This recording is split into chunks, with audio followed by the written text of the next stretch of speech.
আসসালামু আলাইকুম প্রিয় দর্শক, আশা করি আপনারা সব ভালো আছেন। তো আজকে একটা ভেরি ইম্পর্টেন্ট টপিক নিয়ে আপনারা লগে মাত্রা মাইছি। তো আপনারা ভিডিওটা স্কিপ না করে শেষ পর্যন্ত দেখবা। প্রিয় দর্শক, আপনারা স্ক্রিনেও দেখতে পারা এই যে শুয়োরটা, এই শুয়োরের নাম হইল গিয়া জাক্কু, ঠিক আছে? তো সে নিজেও জানে না যে হে শুয়োরের ঘরে জন্ম নিছে নি না কুত্তার ঘরে জন্ম নিছে না হিয়ালর ঘরে না বাঘর ঘরে, আসলে হে নিজেও জানে না। তো আপনারা দেখতে পারা এই যে জাক্কু যে শুয়োরটা, শুয়োরের বা চাইলেও আপনারা দেখতে পারবা এই শুয়োরের চেহারা এবং তার কাটিং কিন্তু। তো শুয়োরের বয়স হইল গিয়া 48 বছর। এই শুয়োরের পুরা নাম হইল গিয়া জাকির হোসেন জাক্কু, বয়স 48 বছর। আর এই শুয়োর বাস করে আসলে আগে জঙ্গলও বাস করতো, বর্তমানে একটু মাঞ্চর মায়া দয়া পাইয়া ঘরে দুয়ারে বাস করা শুরু করছে। তো হে বর্তমানে যাকে চাওড়া দৌলত বাড়ি। তো প্রিয় দর্শক, এক নম্বরে যে জাক্কু শুয়োরটারে আপনারা দেখাইছি, দেখছেন তো আপনারা এই শুয়োরটা কিন্তু খুব জাক্কাস। আর 2 নম্বরে যে শুয়োরটারে আপনারা দেখাইমু, এই শুয়োরের নাম হয়েছে গিয়া মাহবুবাল শিমুল। শুয়োরের নামটা কিন্তু খুব সুন্দর এবং এই শুয়োরও জঙ্গল তনে এখন মানুষের হাওলায় মানুষের বাড়ি থাকা শুরু করছে। বাড়ি দৌলত বাড়ি শ্রীপুরে, ঠিক আছে? তো এই শুয়োরের বয়স 33 বছর। এই শুয়োরটারে দেখা লাগে খুব নিষ্পাপ, আমি আপনারা দেখাইলাম, আপনার স্ক্রিনত দেখরা খুব নিষ্পাপ। এ মানে ও দেখো কামড়ার ভাই সারু না, এও ভাই চাই থাকতো। যাই হোক, এখন কত হয়েছে গিয়া, এখন আপনারা দেখাইমু 3 নম্বর শুয়োরটারে। তো 3 নম্বর শুয়োরের নাম সুমন। তারে আপনারা দেখেও বুঝতে পারবা যে হে কোনো সময় মানে মানুষের লগে বেশি থাকে না, একলা একলা জঙ্গলে ঘুরাইয়া বেড়াইয়া থাকতো। আর মানুষের হাওলা যে সময় এই ইয়া কষ্টা শুয়োরের লগে এখানে ইয়া আর বাদে শুয়োরের মতো কাজ করছে। কিতা করছে, একজন আলেমর জিপরা কাটি দিয়েছে। নাম্বার 4 নম্বরে যে শুয়োরটা দেখরা, এই শুয়োরটা কিন্তু একবারে খেসমা, মানে একবারে ছোট বাচ্চা। এর তেমন বুঝ নাই।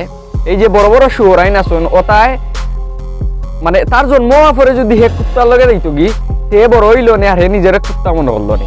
হে যদি বড় ছোটবেলা যদি জন্ম নিয়েও যদি হরিণের লগে চক্কর দিত খেলাইতো, তাইলে কিতা করলো নে, হে হরিণের লগে চক্কর দিল নে, হরিণে ঘাস খাইল নে, হেও ঘাস খাইল নে। অল্প বয়সের একটা শুয়োর।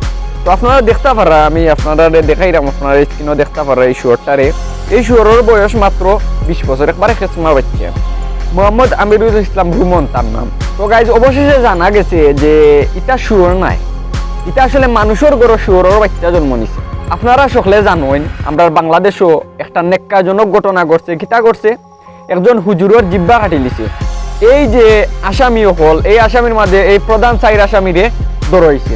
আপনারা দেখাইছে আমি প্রথমে। এবং হুজুরের এই টপিক নিয়ে যারা জানেন না, আমার চ্যানেলে ভিডিও দেওয়া আছে, ভিডিও দেখলে বুঝতে পারবা, জানতে পারবা। এই মানুষরূপী শুয়োরের বাচ্চান্তরে রেবের অভিযান চালাইয়া ধরাইছে। এই শুয়োরের বাচ্চান্তর ফাঁসি চাই। আর আমি ধন্যবাদ জানাই, সেলুট জানাই বাংলাদেশ রেব, আপনারা সব কর্মকর্তা হলরে, যে এরকম আসামিরে আপনারা খুব তাড়াতাড়ি ধরে লিছেন। প্রিয় দর্শক, আপনারা কমেন্ট হইয়া যাইবা ইটার ফাঁসি হওয়া দরকার। আল্লাহর একজন মায়ার বান্দারে তারা কিতা করছে, আল্লাহর পক্ষে কথা বলায় তারা জিব্বা কাটি লিছে। আসামি সকলের জিকানি হয়েছে যে তোমরা হুজুরের জিব্বা কাটলা এখানে। তারা কয় যে হুজুরে ওয়াজর মাহফিলে বক্তব্য দিছেন, তারার বিরুদ্ধে গেছে কি, তারার বিরুদ্ধে এখানে হুজুরও মুসলমান, তোমরাও মুসলমানে না, তোমরা শুয়োরের বাচ্চা। আপনারা একটা জিনিস আমি কই দিই, শিয়া গীতা আসলে আমি জানি না। আমি অত বড় হয়েছি কিন্তু শিয়া গীতা আমি জানি না। ও হুজুরের জিপরা কাটা আর খালি উনি শিয়ায় জিপরা কাটছে শিয়ায়। তারপরে একটু ইডা নিয়ে রিসার্চ করলাম, কইরা জানতাম পারলাম যে শিয়া এটা শুয়োরের বাচ্চা। আবার শুনছি শিয়ার মাঝে বলে 7টা দাপ আছে।